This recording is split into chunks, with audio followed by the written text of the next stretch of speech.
My daughter tore the ticket from my hand and said, "You're not welcome here." The paper ripped like skin, sharp and final. I froze on the steps, clutching nothing but air, my knees trembling as the crowd swept past me. Their coats brushed my shoulders, their laughter filled the cold air, but I stood anchored in disbelief. The shreds of the ticket fluttered to the ground, like autumn leaves, trampled under shoes that never noticed. My chest tightened, my throat closed, and for a moment I could not tell if it was the chill of November or the sting of her words that made me shake. If you're watching this, subscribe and let me know where you're watching from. I am 71 years old. My hands shake when it's cold. The bus took 6 hours to reach Riverdale City. 6 hours of watching farmland blur past dirty windows. I came to see Emily play piano. My granddaughter. The one I raised when Linda couldn't. My arthritis makes my fingers stiff now. But I remember teaching Emily her first scales. Her small hands on the keys. The sound filling my kitchen. I paid for her lessons. Every month for 8 years. Even when the grocery money ran short. The bus station smelled like diesel and old coffee. I walked slowly to the university. My knees complained with each step. I bought a program at the entrance. Emily Turner, it said. Piano recital. Featured performer. I felt proud. The kind that sits warm in your chest. Linda appeared like a shadow. My daughter. Emily's mother. Her face was tight with worry. She told me I shouldn't have come. That it was Emily's big night. That they didn't want distractions. Distractions. That's what she called me. I asked about my ticket. The one I'd bought 3 weeks ago. Front row, center seat. Linda looked away. She said they'd given it to someone important. A sponsor's wife. Someone who mattered. I held the program tighter. The paper crumpled in my grip. I wanted to ask when I stopped mattering. But the words stuck in my throat. Linda's voice got softer then. Like she was talking to a child. She said maybe I could watch from the back. If there was room. I thought about all the rooms I'd made for her. All the times I'd stood in corners so she could shine. I remembered babysitting Emily every weekend. Paying Linda's utility bills when she was between jobs. Buying Emily's school supplies. Her piano books. Her sheet music. Standing there on those steps, I felt something crack inside me. Not break. Just crack. Like ice before it splits completely. I didn't argue. I never do. I just nodded and walked away. The courtyard was full of families. Parents fixing their children's ties. Grandparents taking pictures. I sat on a bench and watched them. All those people who belonged. A cafe sat across the street. I went inside and ordered coffee. Black, no sugar. The way I've drunk it for 50 years. From the window, I could see luxury cars arriving. Each guest welcomed warmly at the door. I pulled out my phone. My fingers moved slowly across the screen. I opened my banking app. The one Emily taught me to use. There it was. The payment I'd made 3 weeks ago. $9,000. For catering, hall rental, photography. My retirement money. Money I'd saved for emergencies. But this felt like an emergency too. I canceled it. All of it. The screen flashed confirmation. Payment revoked. Funds returned. For once, my sacrifice wouldn't be invisible. I sipped my coffee and waited. The taste was bitter but familiar. Through the window, I saw people filing into the auditorium. All those important people. All those sponsors and their wives. Taking seats that should have been mine. I thought about Emily getting ready backstage. Nervous, probably. Looking for my face in the crowd. Not finding it. The coffee grew cold in my hands. I didn't move to warm it. I just sat there, watching, waiting, being invisible one last time. If you're watching this, subscribe and let me know where you're watching from. The waitress refilled my cup without asking. Steam rose between us like a curtain. I watched her pour. Steady hands. No shake at all. Mine trembled against the ceramic. Age, I told myself. Just age. But I knew better. The cafe was nearly empty now. Just me and the afternoon light slanting through dusty windows. I could hear music starting across the street. Muffled notes through brick walls. Emily's recital had begun. I imagined her walking onto that stage. Her black dress. The one I helped her pick out last Christmas. Her eyes would scan the front row. Looking for me. Finding Mrs. Carter instead. Mrs. Carter with her expensive handbag. Her perfectly styled hair. Her seat that used to be mine. I sipped my coffee and let the bitterness coat my tongue. The phone buzzed in my pocket. A text from my bank. Payment cancelled successfully. $9,000. Back in my account. I thought about Linda's face when she found out. The panic in her voice when the caterer called. Part of me felt guilty. The part that always felt guilty. But a bigger part felt something else. Something I hadn't felt in years. Relief. I set my cup down and looked at my reflection in the window. 71 years old. Gray hair pulled back in a bun. Lines around my eyes from 50 years of smiling when I didn't want to. When had I become invisible? When had my love become a burden? I remembered Linda as a little girl. How she used to climb into my lap after nightmares. How she would trace the lines on my hands and ask if they were rivers. Now she couldn't bear to have me in the same room as her important friends. The music across the street grew louder. A piano piece I recognized. Chopin. Emily's favorite. I closed my eyes and listened. Even through the walls, I could hear her touch. Delicate but sure, like her grandmother taught her. The waitress approached with the check. She was young, maybe Emily's age. She told me the coffee was on the house. That her grandmother had been a nurse too. I thanked her and left a $10 tip. More than the coffee was worth. She smiled like it mattered. Outside, the air was crisp. Fall settling into the bones of the city. I walked slowly back toward the university. Not to go inside, just to be closer. The parking lot was full of expensive cars. BMWs, Mercedes, Teslas gleaming under streetlights. I found a bench at the edge of the lot. Far enough away to be invisible. Close enough to matter. The music stopped. Then applause. Loud and long. My chest swelled despite everything. That was my granddaughter in there. The one I taught to make cookies. To braid her hair. To stand up straight when she played. People began streaming out of the auditorium. Families clutching flowers and programs. I watched them celebrate. All those people who belonged. Linda appeared in the doorway. She was guiding Emily toward a group of well-dressed strangers. Emily looked radiant, her cheeks flushed with success. But something was wrong. Her eyes kept darting around the crowd. She was looking for someone. Looking for me. Linda's hand was firm on Emily's arm, steering her toward the sponsors. Toward the people who mattered. I wanted to call out. To wave. To let Emily know I was there. But I didn't. I sat in the shadows and watched my granddaughter be pulled away. From me. From truth. From everything real. The crowd began to thin. Cars pulling away with their precious cargo. I remained on my bench.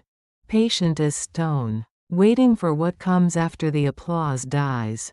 waiting for what happens when the performance ends. And the real story begins.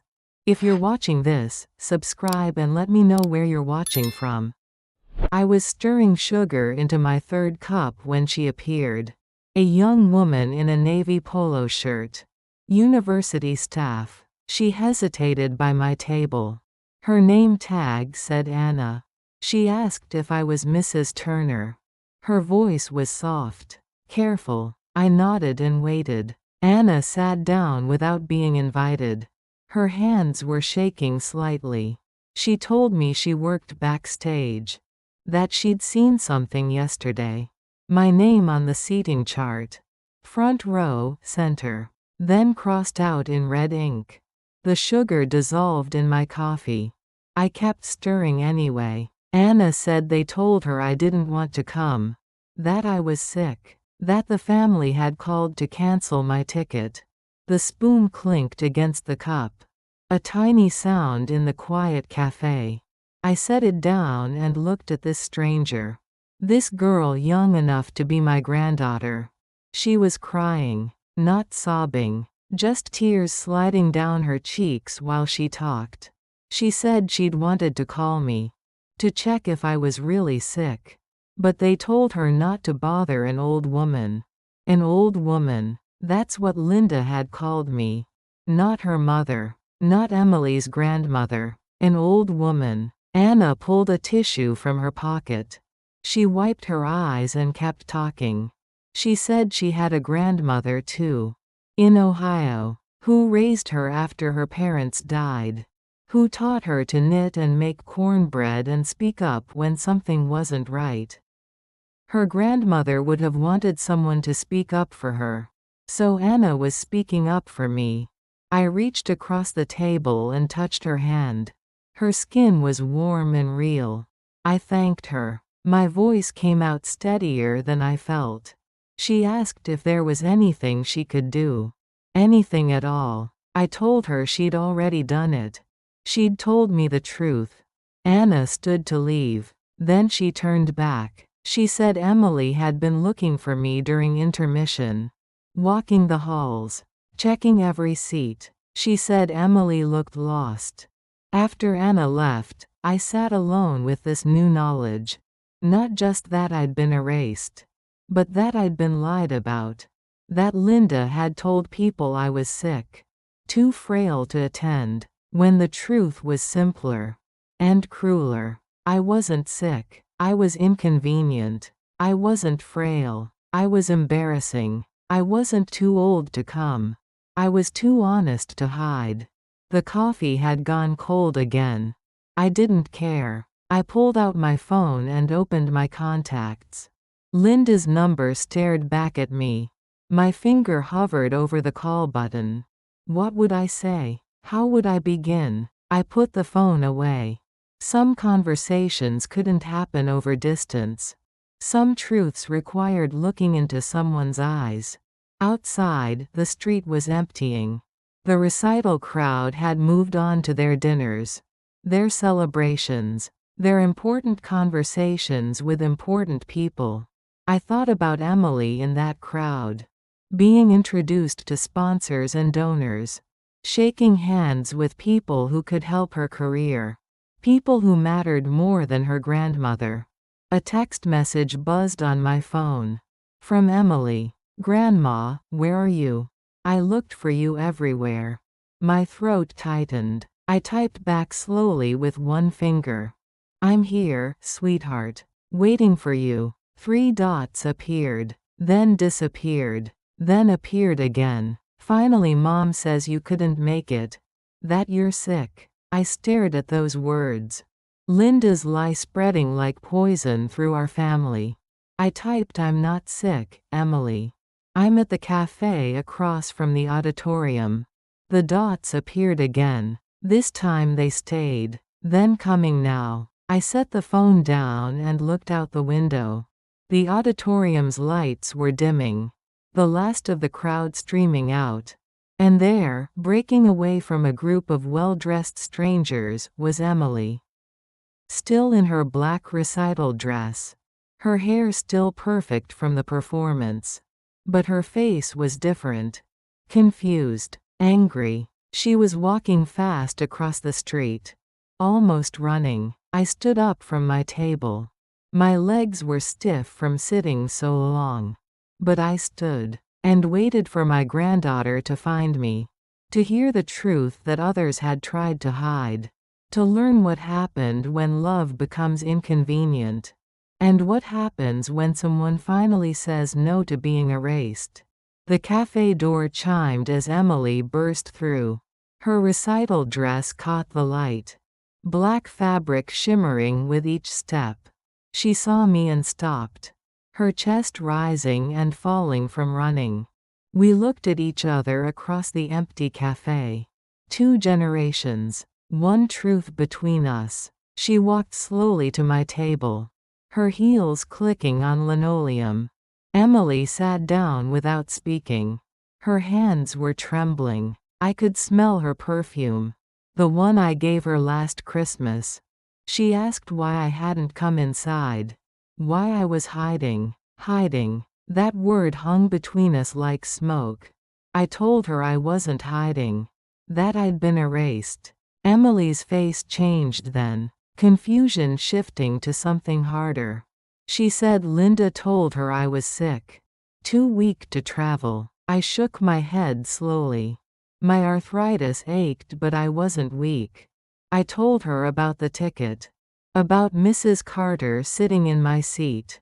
About being called a distraction on my granddaughter's special night. Emily's eyes filled with tears. She reached for my hand. Her fingers were still warm from playing piano. Still strong from years of practice. Years I had paid for. She asked me to forgive her. For not knowing. For not fighting harder. I squeezed her hand. There was nothing to forgive. She wasn't the one who had chosen appearances over love. Emily wiped her eyes with a napkin. Her makeup smeared slightly. She looked younger then. Like the little girl who used to sit on my lap. Who used to ask me to play the same lullaby over and over. She told me the recital felt empty without me there. That she kept looking for my face. That every piece she played was for me. My throat tightened. I had raised this girl. Loved her. Believed in her. And she had played for me even when I wasn't there. Emily reached into her small purse. She pulled out something wrapped in tissue.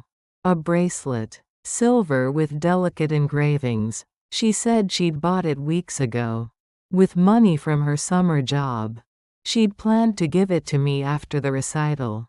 To thank me. For everything. The bracelet was simple but beautiful. Real silver, not plated. She'd saved for months to afford it. I turned it over in my hands. There was an inscription on the back. With you, always. Emily fastened it around my wrist. Her fingers gentle and sure. She said those words meant more than any applause. More than any sponsor's approval. She said I was her foundation. Not her embarrassment. We sat in silence for a moment. The weight of truth settling between us. Outside, the streetlights flickered on. Evening claiming the campus. Emily looked toward the window. Then back at me. She said there was supposed to be a dinner. With the sponsors and donors. Important people. Career opportunities. All the things Linda valued. Then she smiled. The first real smile I'd seen all day.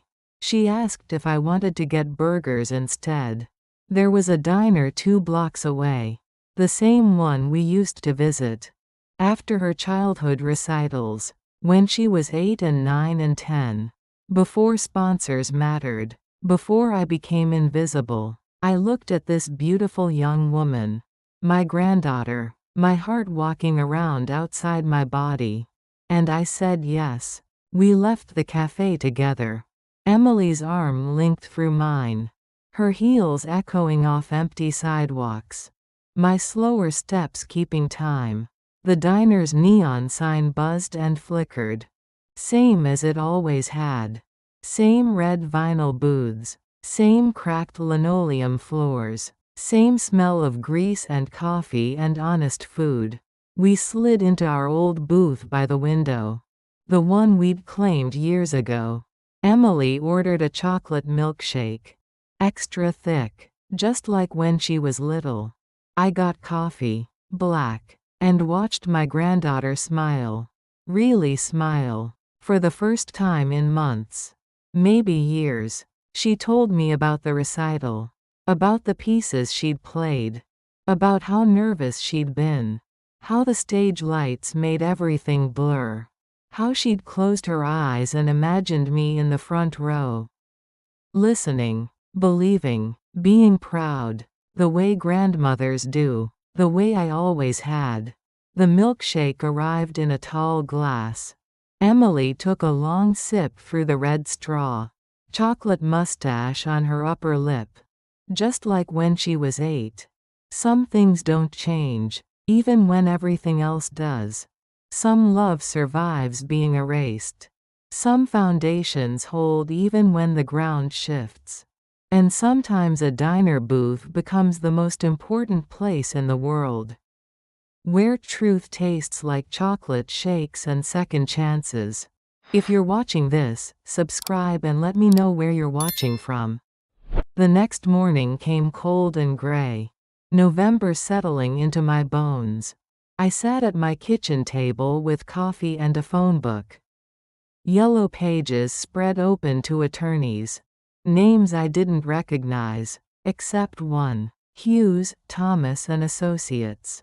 I knew that name. Tom Hughes. We'd worked together at the hospital 20 years ago.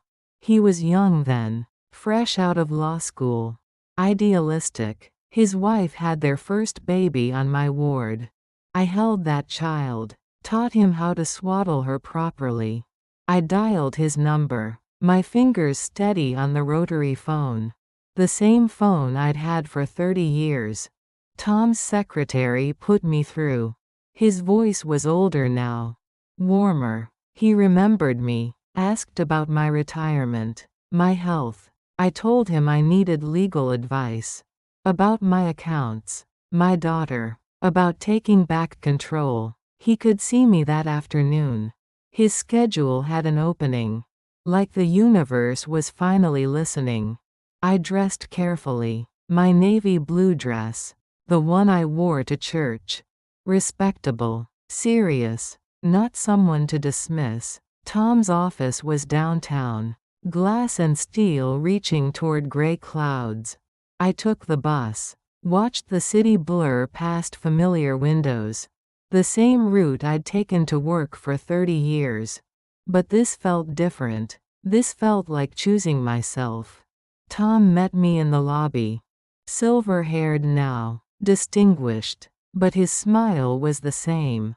Kind. Genuine. He led me to his office. Leather chairs and law books.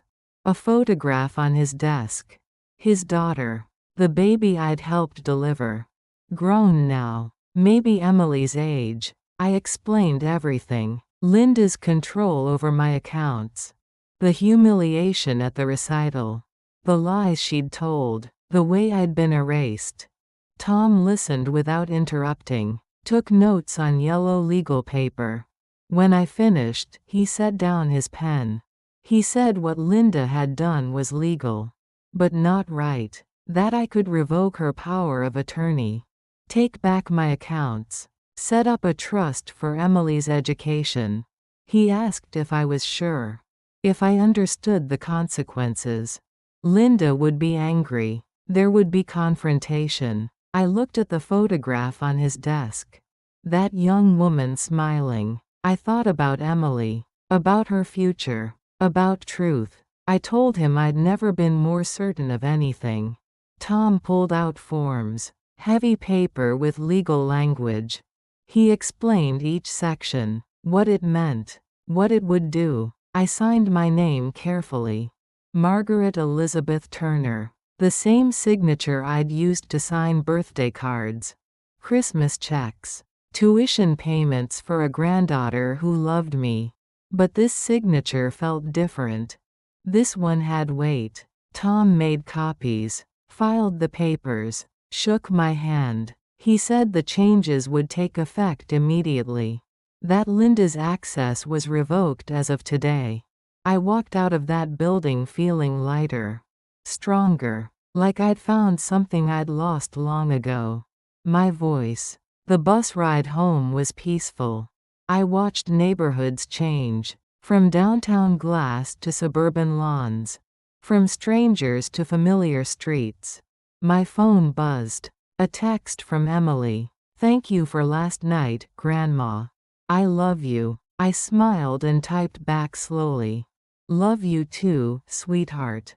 Then another message appeared. From Linda. "We need to talk. I'll be over tonight." I stared at those words.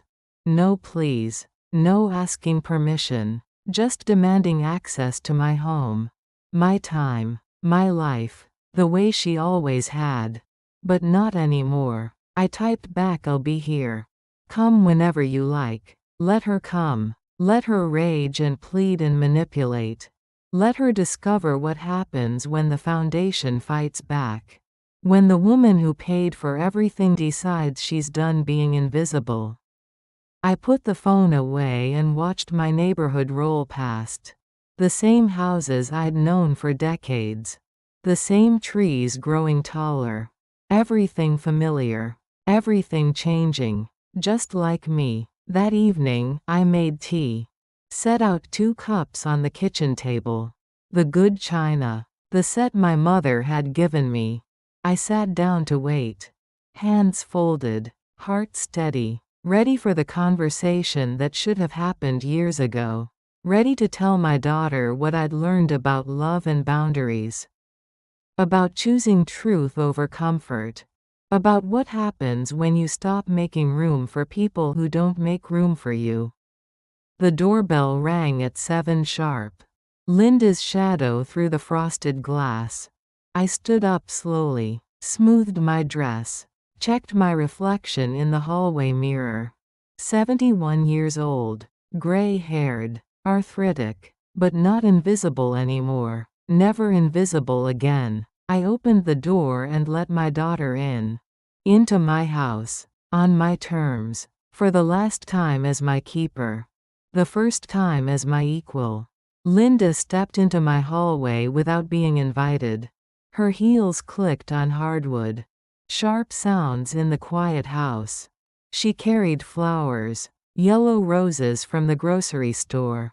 Apology flowers. The kind you buy when you've been caught.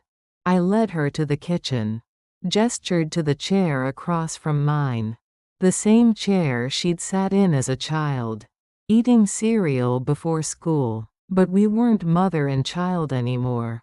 We were 2 women. With accounts to settle. Linda set the flowers on the counter. They looked wilted already. She sat down and folded her hands. Her wedding ring catching the light. The diamond I'd helped her pay for 15 years ago. She started talking immediately. Words tumbling out like water. She was sorry. She hadn't meant for things to go so far. She'd only wanted Emily's night to be perfect. Perfect. That word again. The excuse for everything cruel. I poured tea into both cups. My hands were steady. Linda kept talking. About the sponsors. About Emily's future. About opportunities that might not come again. About how appearance mattered in the music world. How connections opened doors that talent alone couldn't. I sipped my tea and let her words wash over me. All the familiar justifications. All the practiced explanations. All the reasons why I didn't matter. When she finally stopped talking, the silence stretched between us. I set down my cup. The china clinked against the saucer. I told her about my morning. About Tom Hughes. About the papers I'd signed. Linda's face went white. Then red. Then white again. She asked what I'd done. Her voice rising with each word.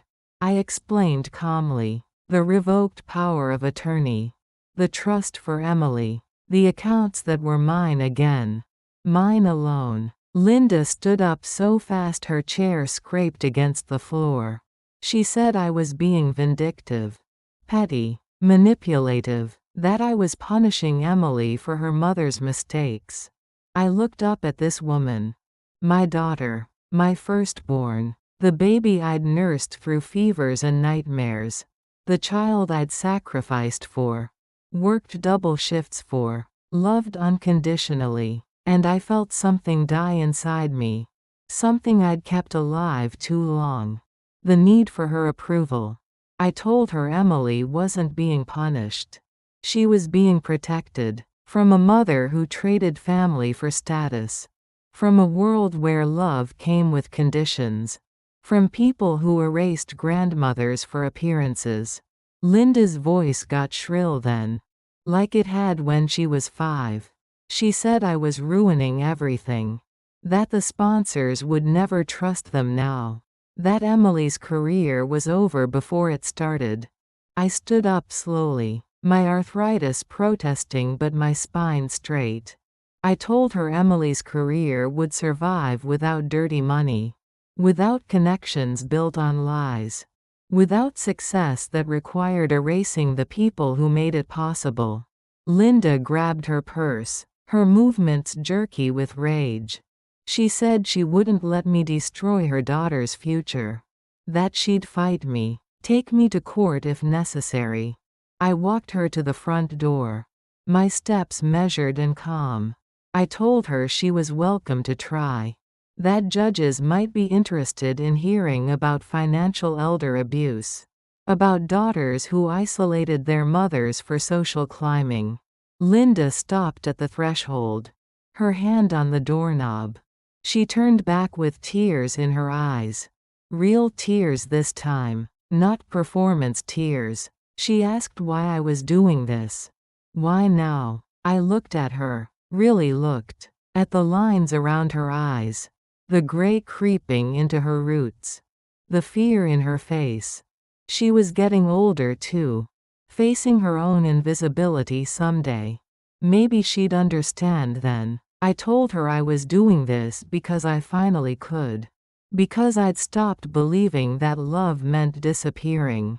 That being a good mother meant accepting bad treatment. That my worth was measured by how little space I took up. Linda stepped onto the porch. The autumn air rushed in around her. Cold and clean and sharp. She said this wasn't over. That she'd be back. I told her she'd always be welcome. When she came with respect. When she remembered I was her mother.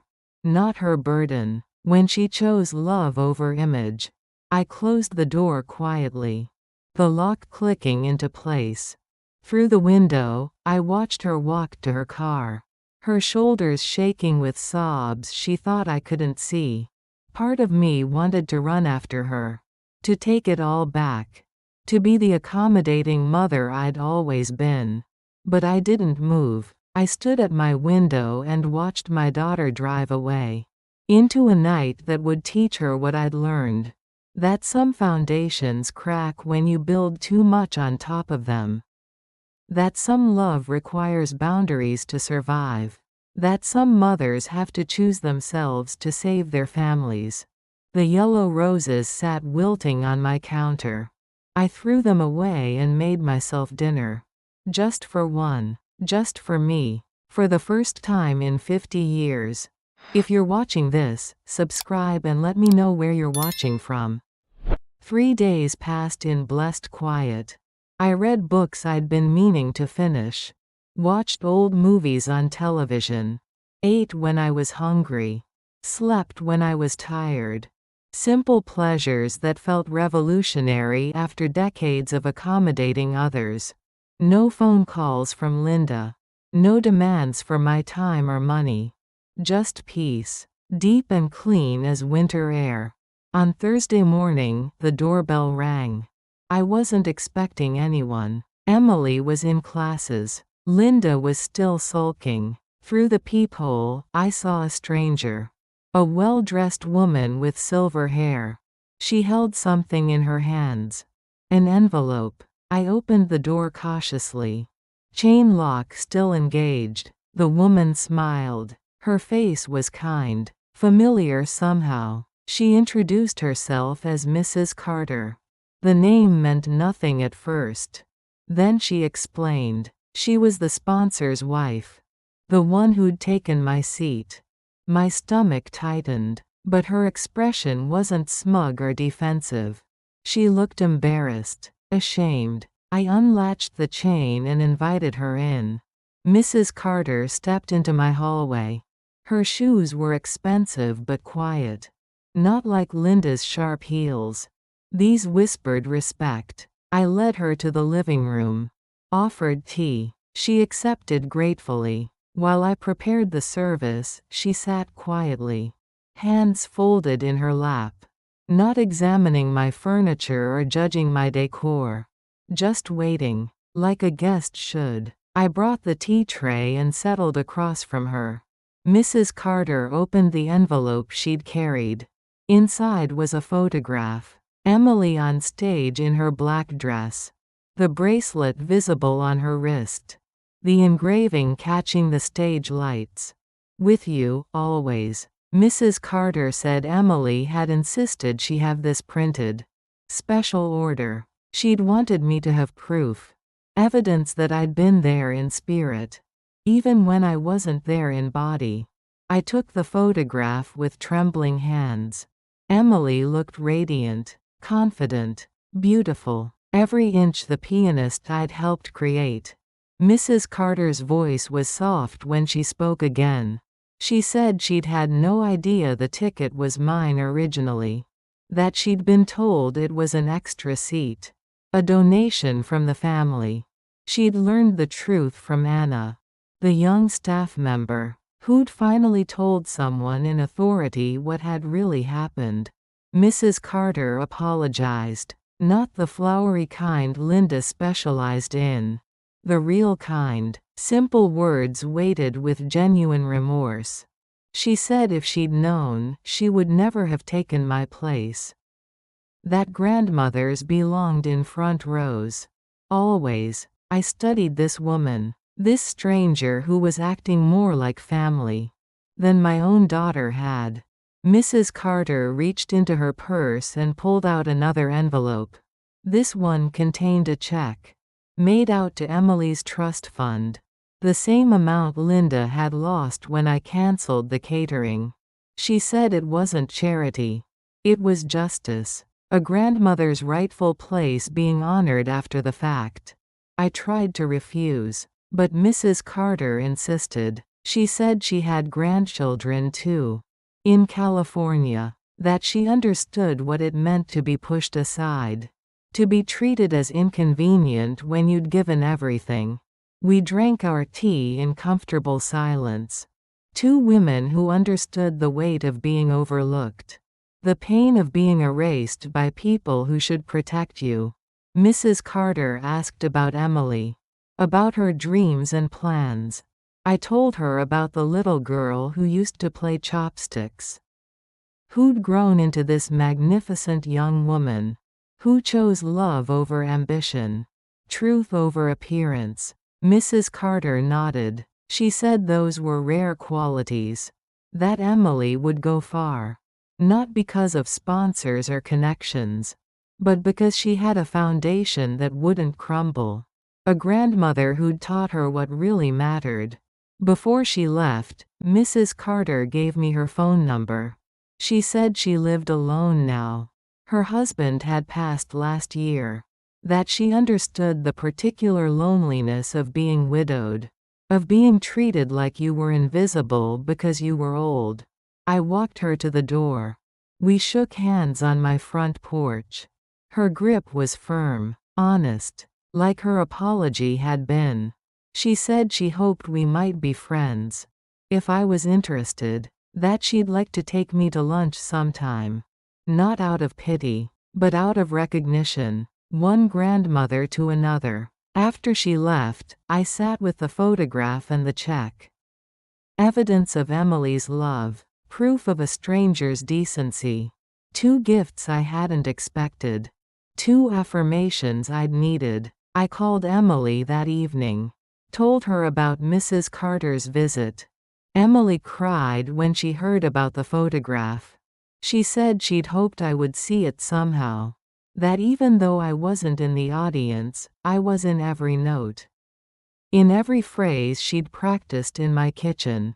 In every dream I'd helped fund with grocery money. I hung up the phone feeling something I hadn't felt in months. Valued, seen, remembered, not by the people who should have valued me most, but by a granddaughter who chose me over sponsors, and a stranger who understood that grandmothers matter. That front rows belong to the people who built the foundation, not the ones who just write the checks. I placed the photograph on my mantle, right in the center, where I could see Emily's face every day. And remember that love doesn't disappear just because you're told to. It endures. It witnesses. It leaves evidence. Even in empty seats. Especially in empty seats. Saturday morning brought Emily to my door. She carried a basket of apples. Red ones from the farmer's market. Her cheeks were flushed from the cold air. Her smile genuine and wide. We sat at my kitchen table. The same one where she'd done homework. Where I'd taught her to count money. To write thank you notes. To understand that manners mattered more than money. Emily told me about her week. About classes and practice rooms. About the calls from other sponsors. People who'd heard about her performance. Real opportunities. Built on talent, not on erasing grandmothers. I listened and felt pride settle warm in my chest. This is what success looked like. Honest. Earned. Clean. Emily asked if we could bake together. Like when she was small. When Saturday mornings meant flour on our aprons and stories while we stirred. I pulled out my recipe box. Cards yellowed with age and use. My mother's handwriting. My grandmother's before that. Recipes passed down through generations of women who understood. That love lived in kitchens. In mixing bowls. In patient teaching. We peeled apples together. My arthritis made me slower now. But Emily matched my pace. No rushing. No impatience. Just two women sharing the quiet work of making something sweet. The kitchen filled with cinnamon and nutmeg. Scents of home and memory. Emily talked about the recital. About how empty it felt without me. How she'd played every piece thinking of my hands guiding hers. My voice counting beats. My belief in her ability. She said the sponsors meant nothing compared to that foundation. That she'd rather play in empty rooms than full ones without truth. I rolled out pie crust on the floured counter. The way my mother taught me. Emily watched. Asked questions. Learned the weight of the rolling pin. The feel of dough that's ready. The patience good baking requires. She said she wanted to remember this. To carry these skills forward. To teach her own children someday. If she was blessed with them. To keep the chain of knowledge unbroken. The way I had for her. While the pie baked, we sat on the front porch. Wrapped in quilts. Watching leaves fall from the maple tree I'd planted when Linda was born. 46 years ago. When I thought I understood what love required. Before I learned that some love demands boundaries to survive. Emily asked about Linda. About the fight we'd had. About whether there was hope for healing. I told her healing required acknowledgement. Truth-telling. Changed behavior. Not just apologies and grocery store flowers. That some people had to lose everything to learn what mattered. That I couldn't teach Linda lessons she refused to learn. Emily nodded, wise beyond her 22 years. She said she'd been thinking about families. About loyalty and love. About the difference between supporting someone and enabling them. Between being kind and being used. The timer chimed from the kitchen. Our pie was ready. We brought it to the porch still warm. Steam rising from golden crust. Emily cut careful slices. Served me first. The way I'd taught her. The way respect looks in small gestures. We ate in comfortable silence. Tasting sweetness and accomplishment. Watching afternoon light slant through bare branches. Feeling the satisfaction of work done together. Love made visible in flower and fruit and time. Emily pulled out a notebook. Asked if she could write down the recipe. In her own handwriting. For her own box someday. I dictated slowly. Exact measurements and timing. But also the secrets that don't fit in recipes. The extra pinch of love. The patience that can't be measured. The understanding that some things can't be rushed. She wrote it all down. Including my mother's note at the bottom. Made with hands that remember. For hearts that understand. Then Emily added her own line underneath. Learned from the best teacher. Grandma Margaret, November 2024. I watched her write those words. This young woman claiming her inheritance. Not money or property, but knowledge, tradition, the weight of being loved. The sun was setting when Emily finally left. She hugged me long and tight at the front door. Promised to call during the week. To visit again soon. To remember everything I'd taught her. In kitchens and beyond, I stood on my porch watching her car disappear. The basket she'd brought was empty now. But my heart felt full. This is what legacy looks like. Not erased from front rows. But written in recipe cards. In memories of patient teaching. In young women who choose love over ambition. Who understand that foundations matter more than facades. I went back inside to my quiet house. To the smell of apples and cinnamon. To the knowledge that some love survives being invisible. Some teaching takes root despite being dismissed. Some foundations hold, no matter what storms come. The recipe card sat on my counter. Emily's handwriting still drying. Evidence of connection. Proof of continuity. A bridge between generations that no one could burn. I smiled and began washing dishes. Content in the certainty that this kind of wealth couldn't be revoked. This kind of inheritance couldn't be stolen. This kind of love couldn't be erased. Not even by daughters who forgot where they came from. Not even by front rows given to strangers. Not even by being called inconvenient. Some things endure. Some foundations last. Some grandmothers matter. Whether they're seen or not.